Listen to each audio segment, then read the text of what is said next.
JC Tickets provides first-class trips to Ravens road games, including airfare, 4-star hotels, game tickets, and cocktail parties. We also help provide great seating locations to all Ravens home games. JC Tickets, where the games begin. Visit us at jctickets.net.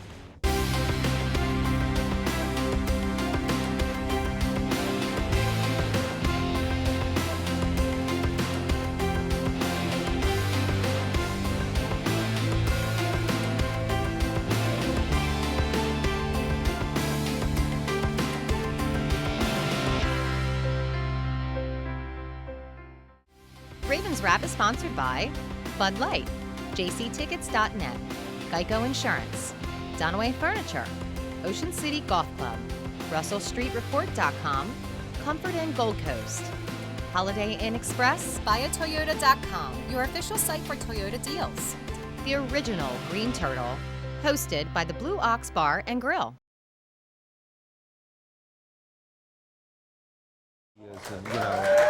Yeah, I've tried to put on some committees that really Merry focus what Christmas, he wants Happy to Holidays, focus on, and Happy New to Year. It's the original Green Turtles Ravens Wrap Show, the final one for the 2014 season. Hopefully with playoffs, we'll have one in January. We'll certainly let you know about that. But the Ravens Wrap Show right here on Comcast Beach TV, also on ABC 47 WNDT and 93.5 The Beach. Coming to you from the Ravens Room at the Blue Ox Bar and Grill, 127th Street and Coastal Highway in Ocean City with Ravens Roost 44. Give yourselves a hand.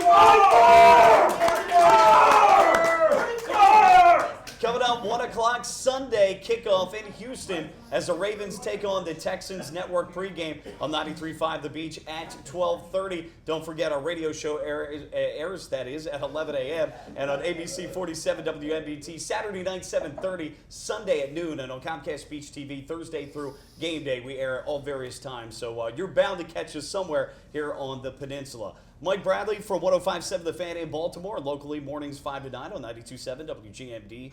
To my left, editor-in-chief of RussellStreetReport.com, Tony Lombardi. Merry Christmas, sir. Merry Christmas. Happy holidays. To his left, OC local and entrepreneur, former Lehigh College player John Gehrig. John, welcome back, sir. Number 5. Here's some. That's my favorite number. No. Some of the audience members have some coal for you after the show. And to his left, the mayor of Ocean City, Rick Meehan, special guest. Welcome back. Thanks, guys. All right, lots to get to here as we're previewing the upcoming game against the Houston Texans. A couple of things, though. We've talked throughout the show about injuries and guys that we've picked up. And, Tony, I do want to go to you, though, for this. Another corner. Now, we picked up Antoine Cason last week, but we also picked up a player off the Minnesota Vikings practice squad at the corner position. At this point, you certainly can't have enough healthy corners. I wish Ozzie would have practiced that in training camp. They might not be in this situation right now. But, yes, Chris Greenwood, he's a guy who was drafted in 2012 out of a small school. I don't even know the name of it.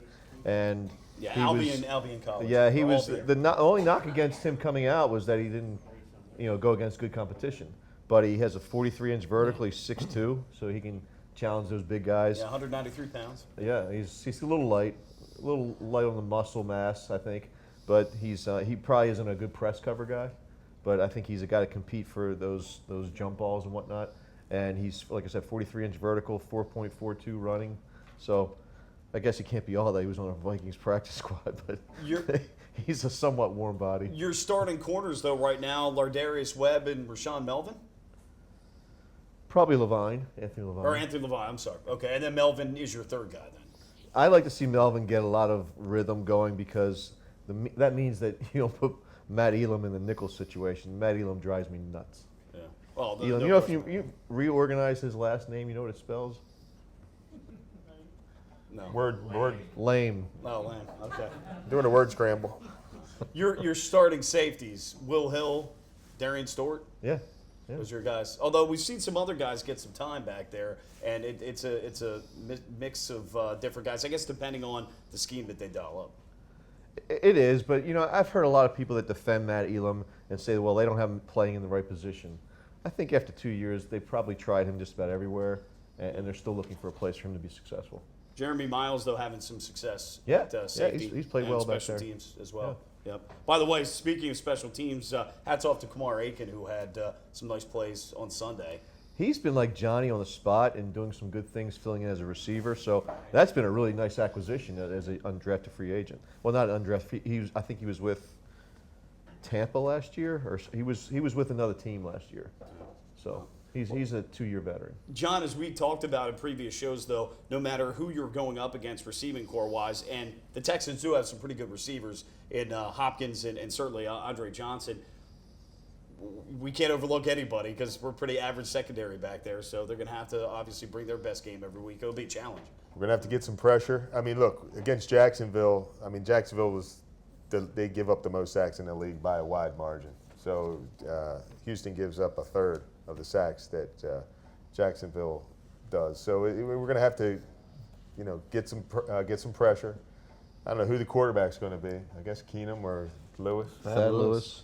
Yeah. They're not going to mention it until game time. Yeah. That's right. Yeah. So But those are two options. these guys aren't scary.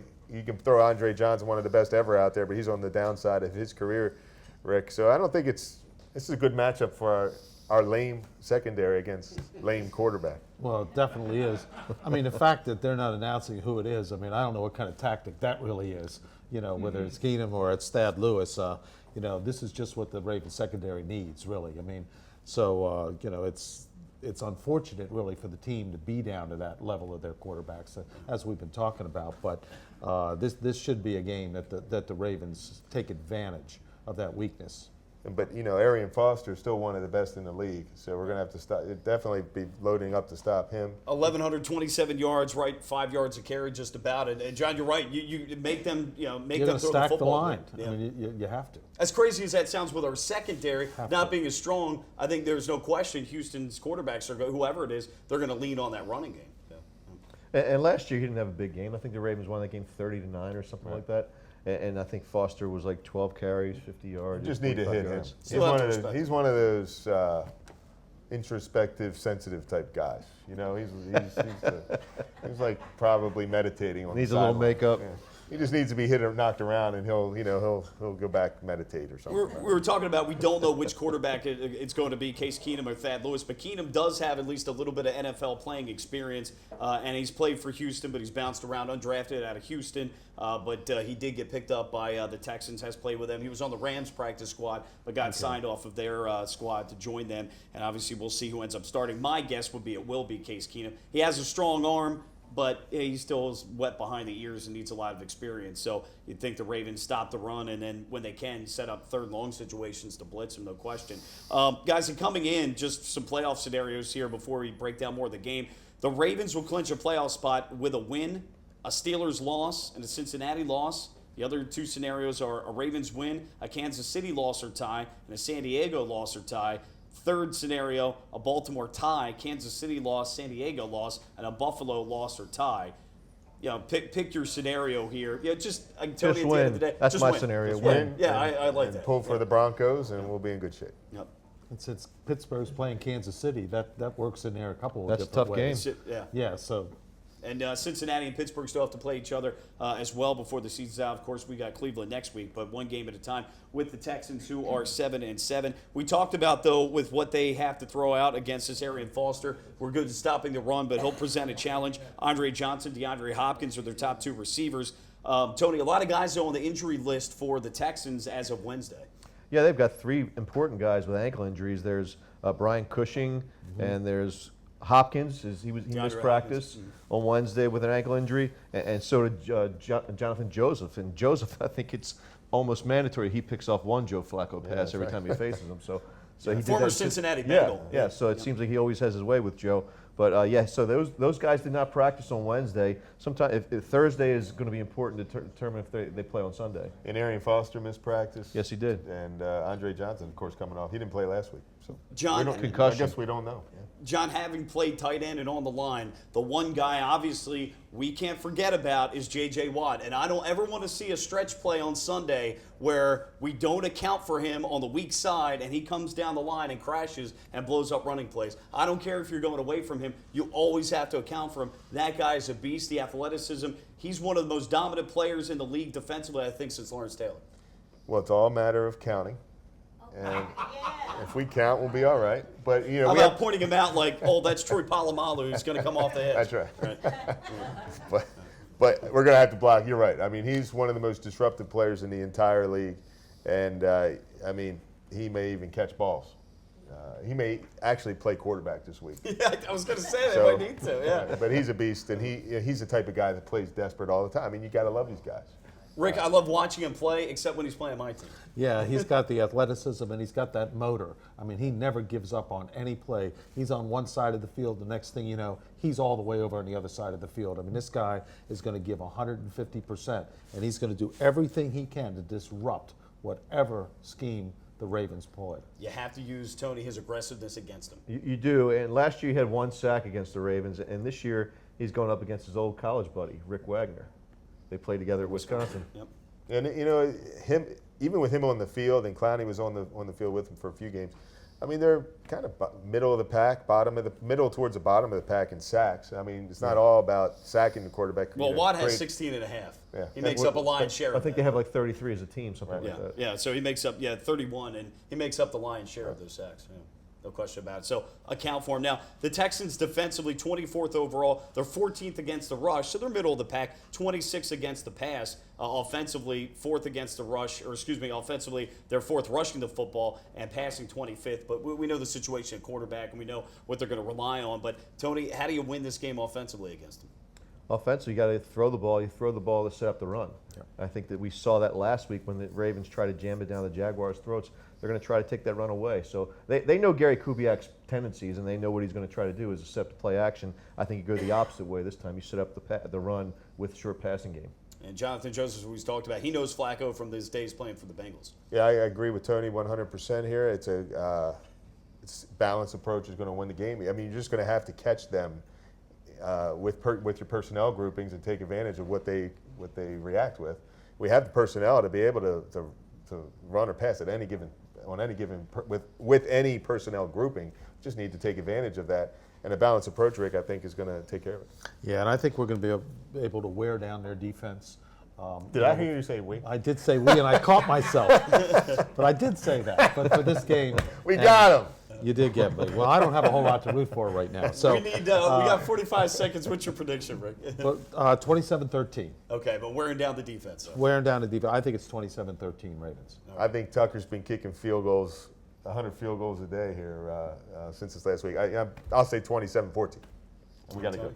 I'll say 23-13 Ravens. You know, that's about the score I gave last week, so I'll go a little bit different. I'll go 24-10, but see the Ravens seizing the opportunity against a poor quarterback, even though it's on the road, and getting the win. Hey, want to wish everybody a Merry Christmas, Happy Holidays, Happy New Year to all, and hey, go Ravens. Thanks to everybody for making this another great year, especially Ravens Roost 44. Merry Christmas. Merry Christmas. We'll talk to you next year. It's the Ravens Wrap Show.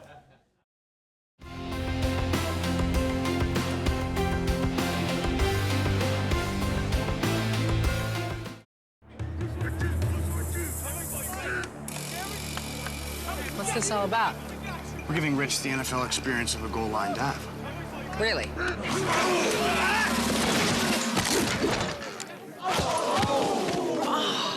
There's an easier way to get an ultimate NFL fan experience. Just snap the tag wherever Bud Light is sold and you can win. Bud Light in the NFL. Here we go.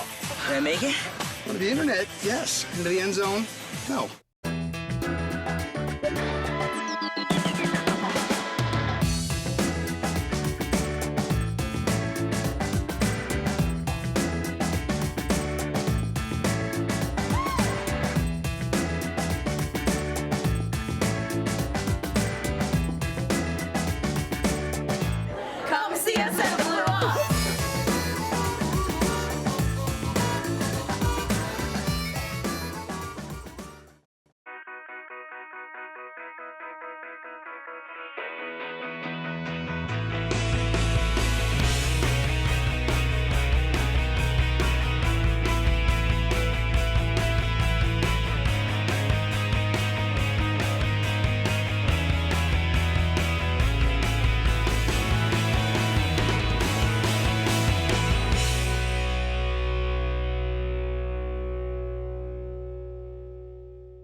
JC Tickets provides first-class trips to Ravens road games, including airfare, 4-star hotels, game tickets, and cocktail parties. We also help provide great seating locations to all Ravens home games. JC Tickets, where the games begin. Visit us at jctickets.net.